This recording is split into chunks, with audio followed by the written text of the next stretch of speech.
L'auteur, rahimahullah, continue maintenant en parlant de la personne qui peut faire preuve d'inadvertance, de sorte à oublier, à omettre soit un membre, soit une zone, que ce soit un membre pour une obligation ou pour une sunna.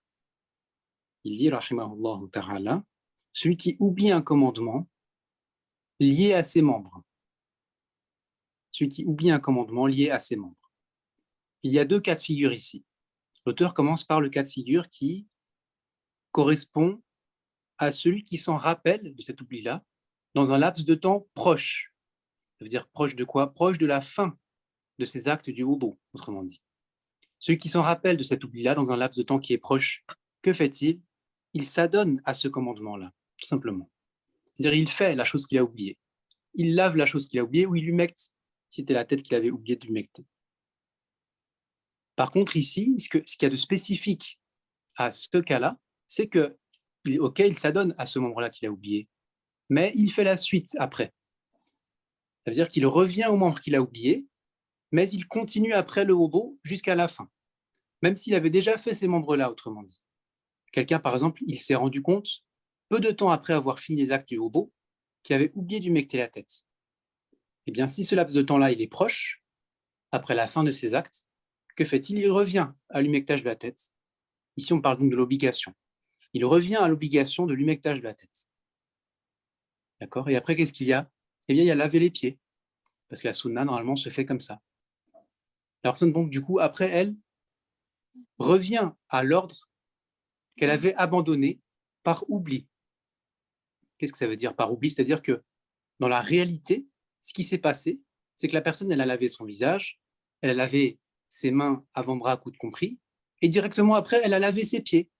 Donc, dans la réalité, elle a délaissé l'ordre, mais elle ne s'en est pas rendue compte. Elle ne s'en est pas rendue compte, c'était involontaire. Et maintenant, pour observer al-muwala, la successivité, ou autrement dit al-fawr, l'immédiateté, qui est une obligation du wudu, eh bien, elle a l'obligation de revenir aux membres qu'elle a omis, de sorte à ne pas les avoir séparés par un temps qui suffirait pour que les membres sèchent, selon un temps qui est, selon une atmosphère qui est moyenne, c'est-à-dire selon un corps qui est aussi en bonne santé, un corps qui n'est ni trop âgé, un corps qui n'est ni trop jeune. C'est autrement dit, quand on dit un temps ici, un temps qui est court, quand l'auteur dit ici un temps qui est court, un temps proche, c'est un temps qui ne suffirait pas pour que les membres puissent sécher. C'est un temps qui ne suffirait pas pour que les membres puissent sécher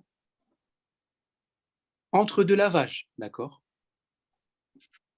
Pour que les membres puissent sécher entre deux lavages, moyennant une atmosphère normale, un corps en conditions normales, qui est sain, qui n'est ni trop jeune ni trop âgé.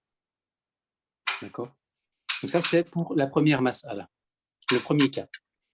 Si la personne s'en souvient dans un temps qui est court, après la fin des actes du wudu.